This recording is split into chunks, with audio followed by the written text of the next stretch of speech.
Hi, welcome. This is Irregular Magazine, and in today's video we're going to look at the granddaddy of 40k, Laserburn.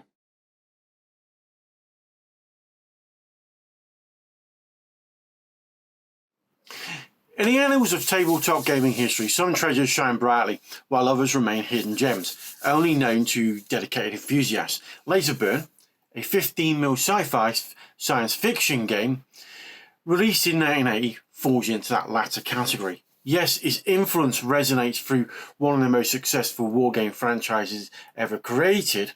Now, this is the story of a game that dared to imagine humanity's grimdark future nearly a decade before Warhammer 40k would make it mainstream. Its origins was in the Nottingham gaming scene. Laserburn emerged from the creative mind of Brian Ansell, a pivotal figure in British wargaming who would later become instrumental in shaping Games Workshop's destiny. Written in 1980 and published by Tabletop Games, Laserburn arrived during a fertile period in Nottingham's gaming scene, when the city was establishing itself as the epicenter of tabletop wargaming in the UK.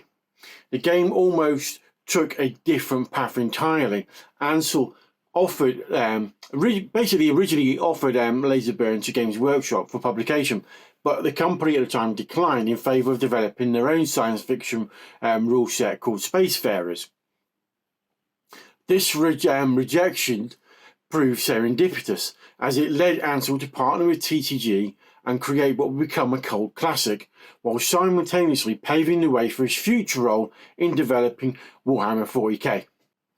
Laserburn presented a universe that would be familiar to most modern 40k players. It was a dark future where humanity had reached the stars and the pinnacle of technical achievement, only to begin a long, bloody slide back into barbarism. The grimdark vision was encapsulated in the game's iconic opening line: "Man has reached the stars and the highest pinnacles of science and civilization, and is now well on its way back down the long bloody slide to barbarism."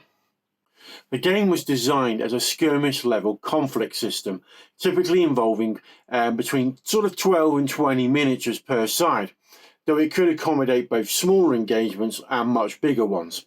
Originally conceived as a combat resolution system for science fiction role-playing games, Laserburn evolved into a standalone set of rules that could function either as an RPG supplement or a complete gaming system in its own right. But what made Laserburn remarkable for its time was its innovative approach to several gaming concepts. The rules utilised both D6 and D100 dice systems, creating this sort of hybrid mechanic that allowed for both simple resolution and detailed variability. Now, characters possessed three core skills: weapon skill, initiative skill, and combat skill, supplemented by various sort of special abilities that could be predetermined or randomly generated. The turn sequence was particularly sophisticated, featuring an initiative-based activation system where individual figures acted when their modified initiative level was called. This created a dynamic battlefield where tactical positioning and timing were pretty crucial. Movement and shooting were integrated, allowing figures to fire at any point during their movement, while separate phases handled close combat, artillery fire, and skill revolution. The equipment system was equally innovative, with every weapon and piece of gear having an initiative level modifier, ILM, that affected when a character could act. This prevented the unrealistic sort of Christmas tree effect common in a lot of games, where characters carry unrealistic amounts of equipment without penalty. On the miniature side, Laserburn's 15mm miniature range was pretty revolutionary for its time, offering unprecedented variety and detail. Now, the range included Imperial troopers, which were regular infantry, fatigues, power armor, and the imposing dreadnought type armor. We then had Redemptionist rebels, who were fanatical fighters reminiscent of Dune's Freeburn. Then there were law officers, heavily armed peacekeepers, with more than a passing resemblance to Judge Dredd. Then we had adventurers, star soldiers, mercenaries, freebooters, all for hire. Then on top of that, we had aliens, including the frog-like Frugs, the insectoids Ziftisks, and the mysterious Murs. I'm not sure I'm pronouncing that right, but and then we had, on top of that, we had vehicles and equipment, everything from jet cycles to heavy weapon platforms. These miniatures were sculpted by Ansel himself and featured the true sort of 15mm scale, which is 15mm from the top of the head, from the, 15mm to the top of a human head, making them slightly smaller than modern 15mm figures, but perfectly proportioned for their intended use. Perhaps Laserburn's most significant legacy lies in not what it achieved, but what it inspired. Many elements from Laserburn would later appear sometimes almost unchanged in Warhammer 40k. We have the power armor and dreadnought armor. These concepts transferred directly from Laserburn's Imperial forces to become the iconic elements of Space Marine equipment. Bolt guns, the signature weapon of 40k Space Marines, originated in Laserburn's arsenal. Jet cycles, personnel flying vehicles that predated 40k's various flying mounts and vehicles. The Imperial concept, a vast militarized human empire maintaining order throughout with superior firepower. The connections run deeper than mere equipment. The aesthetic of heavily armoured troopers fighting against fanatical rebels, alien threats, the emphasis on brutal close-quarter combat, and even the artistic style established by Tony Yates' illustrations all found their way in to Warhammer 40k universe. Now, Laserburn's success led to numerous supplements that expanded both the rules and the setting. There was Advanced Laserburn, aliens introduced detailed alien races and advanced character development. Forces of the Imperium detailed the organisation, equipment and vehicles of the enemy forces, or Emperor's forces. Imperial Commander, a mass combat version of the rules for larger battles. Robot specialised rules for robotic combatants. Scenario packs including the classic Assault on Bunker 17 and Sewerville Shootout. These expansions demonstrated the system's flexibility and richness of the setting, offering players everything from small infiltration missions right up to full-scale sort of planetary invasions. It was the game that time forgot. Despite its innovations and influence, Laserburn never achieved that mainstream success of its spiritual successor. The game remained quite a cult favourite, cherished by those who discovered its unique blend of detailed mechanics and atmospheric setting. Production gradually ceased as Ansel's attention turned to Games Workshop, where he would help create the first Warhammer Fantasy Battles and then Warhammer 40k. However, Laserburn refused to sort of die entirely. The game maintained a sort of dedicated following through the decades, with players keeping the flame alive through online communities, homebrew rules and carefully preserved miniature collections. In recent years, alternative armies have reissued both the rules and the miniatures, making this classic game available to a new generation of players. Today, Laserburn stands as more than just a historical curiosity. It represents that crucial link in the evolution of science fiction wargaming, demonstrating how ideas develop and transform as they pass through different creative hands. The game shows that innovation often comes from unexpected places, and that rejection can sometimes lead to greater achievements than acceptance. For a lot of modern gamers, Laserburn offers several compelling features. First, it's a fast-playing skirmish rule set that emphasises tactical decision-making. Detailed but not overwhelming mechanics that often reward careful play. A unique aesthetic that predates and in some ways surpasses the more polished 40k universe. Genuine historical significance as the progenitor of modern grimdark science fiction gaming.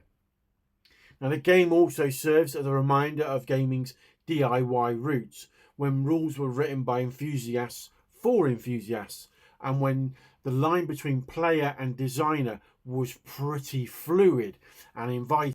So Laserburn may never have achieved the commercial success and cultural impact that Warhammer 40k has, but its importance to the hobby cannot be overstated. It was proving ground for those concepts, mechanics and aesthetics that would define science fiction gaming for decades to come, and it's more than just a footnote in gaming history. Laserburn represents the creative ferment of the 1980s Nottingham, when passionate gamers were forging those foundations of an entire industry. For those willing to look beyond the bright lights of mainstream gaming, Laserburn offers a fascinating glimpse into an alternative timeline where the grimdark future looks that slightly different. It's a game that deserves to be remembered not just as 40k's ancestor, but as a brilliant creation in its own right. A testament to the vision of Brian Ansell and the golden age of British game design.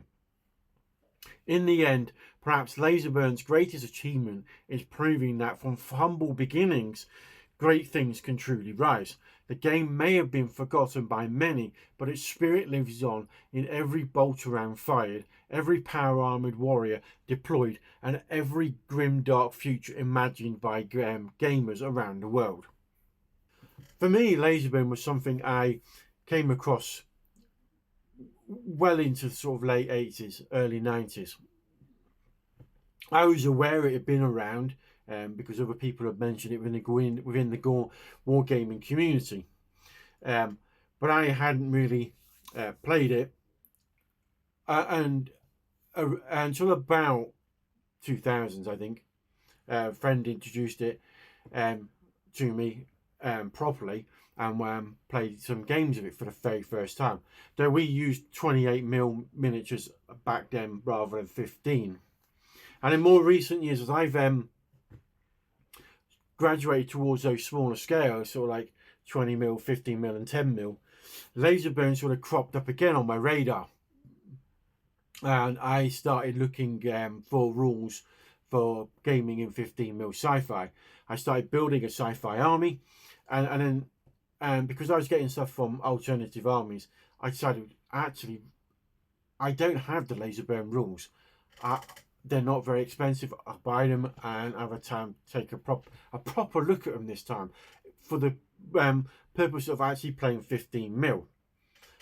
So I got a copy of the basic sort of core rules, and I have to say, it's quite a good set. Considering it was written back in 1981, it pretty much holds up today as a good, really good quality sort of 15, 25, 28mm scale sci-fi set of rules. Yeah, they're not as complex as sort of 40k. There isn't that raft of background that comes with 40k.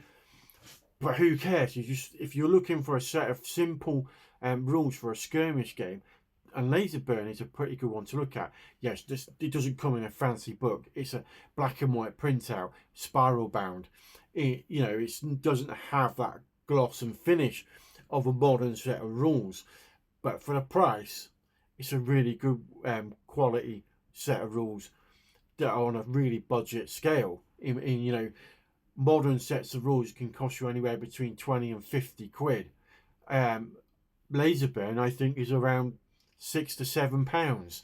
And if you're looking for a good fast play skirmish game that will accommodate 15 to 28mm and can be expanded upon with further rules, then I would say Laserburn is one to look at.